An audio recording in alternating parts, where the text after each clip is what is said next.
लाल कमरा। एक तूफानी रात थी और जब निधि घने जंगलों के रास्ते से भटक गई। उसका फोन बंद हो चुका था और आसमान में कड़कती बिजली के कारण उसे एक तूफानी हवेली और ढांचा दिखाई दिया। भारी लोहे का गाढ़ा खुद ब खुद चमकते हुए खुल गया, जैसे उसे अंदर बुला रहा हो। हवेली के अंदर सब कुछ धूल से ढका हुआ था, हर तरफ सन्नाटा परसा हुआ था। बस एक घड़ी की धीमी टिक टिक टिक सुनाई दे रही थी। ऊपर की मंजिल से हल्की लाल रोशनी झांक रही थी जो धीरे धीरे तेज हो रही थी। निधि ने डरते हुए सीढ़ियों पर कदम रखा। हर कदम के साथ फर्श चीखता सा महसूस हुआ। ऊपर पहुंचने पर उसने देखा कि रोशनी एक बंद कमरे से आ रही थी। उसने कांपते हाथों से दरवाजा खोला और बेटा, मैं तुम्हें हर भूत पिशाचों से बचाए रखूंगा। तुम्हारे ऊपर कोई संकट नहीं आने दूंगा, लेकिन इसके लिए तुम्हें मेरा एक काम करना होगा। इस वीडियो को लाइक करके चैनल को सब्सक्राइब कर देना और जाते जाते कमेंट बॉक्स में जय श्री राम लिखना मत भूलना। अटक गई। कमरे में सिर्फ एक कुर्सी थी जो ठीक बीचों बीच रखी थी। सामने एक बड़ा सा शीशा था। निधि ने उस शीशे में देखा, पर शीशे में उसका अक्स नहीं दिख रहा था। वहाँ एक दूसरी महिला बैठी थी जो बिल्कुल निधि जैसी दिखती थी।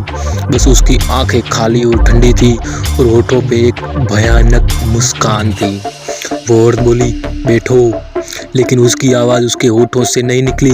वह आवाज़ सीधे निधि के दिमाग में गूंज रही थी। निधि ने घबराते हुए कहा, तुम कौन हो और ये सब क्या है? शीशे के भीतर बैठी महिला ने सिर टेढ़ा कर लिया और उसने बोला, तुम मुझे नहीं पहचानती? मैं वही हूँ जो पीछे छूट जाती है, जो दरवाज़ा बंद होने पर कभी बाहर नहीं जाती। इतना कहते ही दरवाज़ा अपने आप जोर से बंद हो गया। निधि ने उसे खोलने की बहुत कोशिश की, लेकिन वो दरवाज़ा नहीं खुला।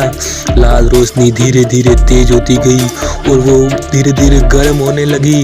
शीशे में बैठी महिला खड़ी हो गई और शीशे के करीब आते हुए बोली, भागने की कोशिश मत करो, तुम मुझे खुद अंदर बुलाया है।